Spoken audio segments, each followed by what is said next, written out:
कि देवकी की 8वीं संतान ही कंस का वध करेगी तो उसका हृदय भय से भर गया। उसने देवकी और उसके पति वसुदेव को कारागार में डाल दिया और उनकी हर संतान को जन्म लेते ही मार डाला।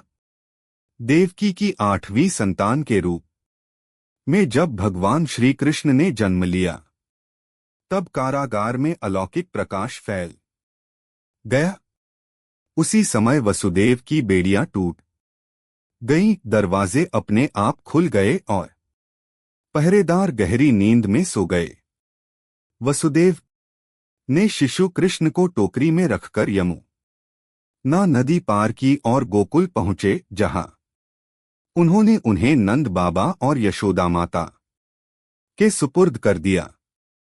बाल लीलाएं और चमत्कार गोकुल में कृष्ण का पालन पोषण हुआ।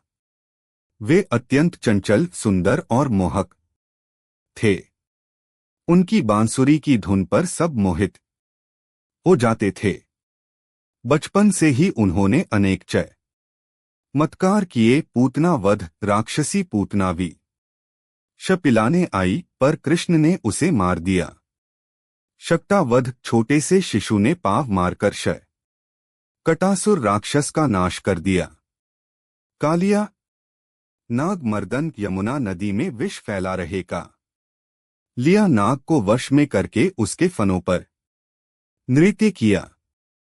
इन लीलाओं से सबको विश्वास हो गया कि यह कोई साधारण बालक नहीं बल्कि दिव्य शक्ति के अवतार हैं। माखन चोरी और सखा भावकृष्ण की सबसे प्रिय बाल लीला माखन चोरी थी। वे ग्वाल बालों के साथ मिलकर यशोदा मैया के घर ही नहीं, गोकुल के सभी घरों में जाकर मटकी फोड़कर माख न खाते। गोकुल की गोपियां उनसे शिकायत करने जाती, लेकिन कृष्ण की मधुर मुस्कान देख उनका मन पिघल जाता।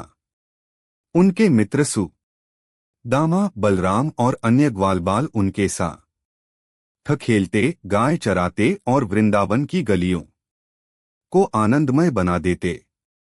गोवर्धन लीलाएं गोकुलवासी इंद्रदेव की पूजा करने लगे।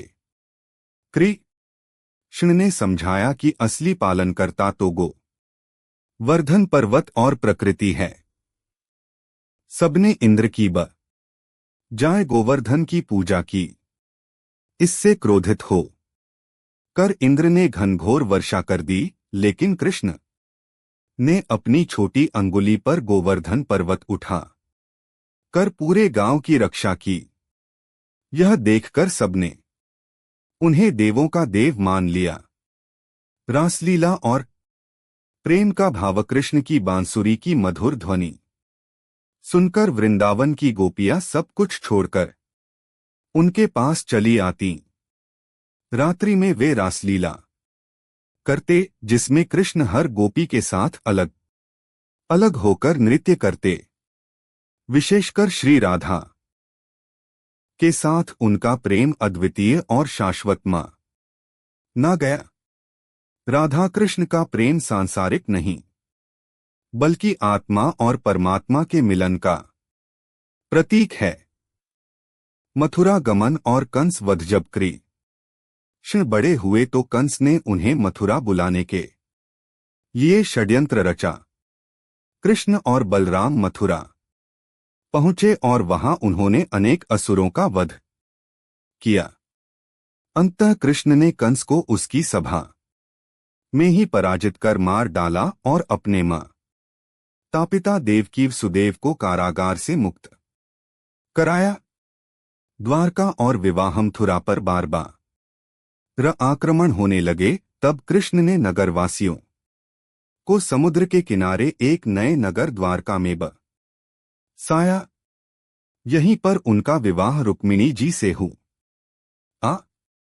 रुक्मिणी कृष्ण की भक्त थीं और उन्होंने यह कृष्ण को अपना पति चुना। कृष्ण की अनेक रानियां थीं, लेकिन रुक्मिणी और सत्यभामा शेष प्रसिद्ध हैं। महाभारत और गीता उपदेश। समय बीता और हस्तिनापुर में कौरव पांडव का संघर्ष बढ़ा। पांडवों ने कृष्ण को अपना मार्गदर्शक और सखा माना। महाभारत के युद्ध में कृष्ण ने स्वयं शस्त्र नहीं उठाया, लेकिन अर्जुन के सारथी बने। युद्धभूमि में जब अर्जुन मोहग्रस्त हुए, तब कृष्ण ने उन्हें श्रीमद् भगवद गीता का उपदेश दिया। उन्होंने समझाया, आत्मा नित्य है, न जन्म लेती।